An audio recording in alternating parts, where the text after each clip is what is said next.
Get your free copy of the complete tutorial at www.teachucomp.com/free.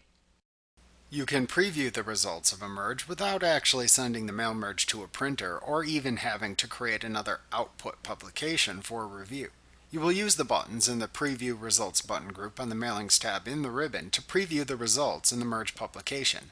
This can help you spot errors before performing the mail merge. To do this, open your mail merge publication and then click the Preview Results button in the Preview Results button group on the Mailings tab in the ribbon. Doing this will show a preview of the merge results in the publication window.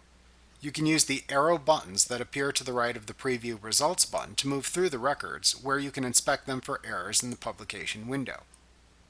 Once you are finished, simply click the Preview Results button again to turn the preview off. Like what you see? Pick up your free copy of the complete tutorial at www.teachucomp.com/free.